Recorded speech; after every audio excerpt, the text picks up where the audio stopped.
कार्तिक मास की ठीक एक दिन पहले की बात। उसी दिन कहानी शुरू होती है। देखा जाता है गांव के सारे लोग मिलकर जश्न मना रही है और वहाँ से ही सीन शिफ्ट होती है एक शादी के घर में। यहाँ पर ब्राइड के सारे गहने चोर ने चुरा कर वहाँ ही एक घर में बैठा है, अंदर से घर को लॉक करके। अब चोर तो बाहर नहीं आ रहा है और ऐसे समय पर जब ही पुलिस को फोन करते हैं, देखा जाता है चोर एक खास किस्म की सूट पहनकर बाद में खुद को ही आग लगा देता है और ऐसे ही वो ब्राइड के सारे सोना लेकर वहाँ से निकल आता है। ये चोर हमारे मूवी की हीरो है जिसका नाम है वासु। वासु के अंकल के पास ही वासु बड़ा हुआ है जो क्राइम वॉल से जुड़ा हुआ है, पर वासु को ये सब पसंद नहीं है, इसीलिए वो अब ऑटो चलाता है। कई दिन बाद वासु के साथ भूमि नाम की एक लड़की की पहचान होती है। भूमि के पास एक बैग था और वो बैग चोरी हो जाने के बाद भूमि और वासु उस चोर के पीछे भागने लगता है, पर बैग खोलते ही देखा जाता है वहाँ पर एक कंकाल। एक बैग में कंकाल लेकर एक लड़की क्यों ऐसे घूम रही है, ये बातें वासु को बहुत डराता है और इसके बाद भूमि वहाँ से चला जाता है। थोड़ी देर बाद वासु के अंकल वासु को एक काम सौंपता है जहाँ पर एक लड़की को दूर ले जाकर मारना पड़ेगा। वासु पहले तो ये काम करना नहीं चाहता था, पर गाड़ी खोलते ही देखा जाता है ये तो भूमि है और वो कुछ ना करके वासु वहाँ से उसे लेकर दूर एक जगह पर चला आता है। होश आ जाने के बाद भूमि सब कुछ जान जाती है और वहाँ से निकलना चाहती है, पर जंगल के बीचों बीच से निकल आना था नामुमकिन। और अभी हम भूमि के बारे में कई बातें जान पाते हैं। भूमि एक आदिवासी समाज के इंसान है और उसी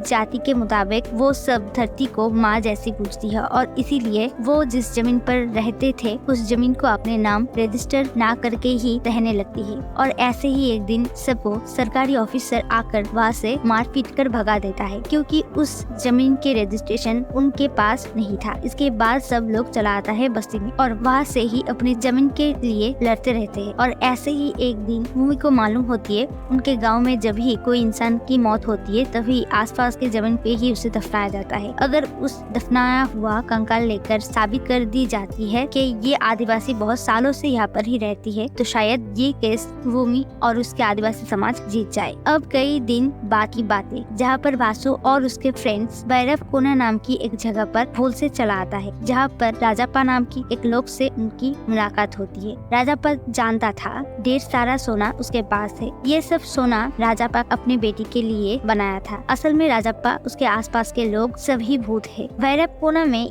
वो सारी भूतें रहती है जो अभी भी काम क्रोध बदला लेने चाहता है इस धरती के कोई ना कोई इंसान से। अगर इन भूतों की क्रोध बदला लेना मिट जाए तो ये सभी मोक्ष पा सकते हैं। अब वासु ने जो सोना चोरी की थी अब सब सोना राजाप्पा के पास था। ये सोना लेकर वो क्या करने वाला है ये आगे पता चलेगा, पर सोना फिर से पाने के लिए ये तीनों राजाप्पा के बारे में रिसर्च करते हैं और फिर से भैरव कोना में जाने के लिए। आज जब राजाप्पा के साथ सब लोग मिलकर मीट करने आते हैं तभी वासु के ही एक फ्रेंड को राजाप्पा की बेटी बनाकर ले आते हैं। राजाप्पा भी उसे अपने बेटी मान लेता है और जाने की टाइम पर राजाप्पा उसे अपनी बेटी समझकर सारा सोना उसे दे देता है। वासु के साथ भूमि का आमना सामना होती है। आज भूमि इस भैरव कोना में इसीलिए अब आ चुका था क्योंकि भूमि भी अब मर चुकी थी। अब भूमि का कैसा मौत हुआ वो हमें दिखाई जाती है। भूमि भैरव कोना की मुखिया से जान पाती है असल में वासु भूमि को कभी भी मारना नहीं चाहता था। भूमि के पीछे आदिवासी जमीन हड़पने वाला जो गुंडा लगा था उन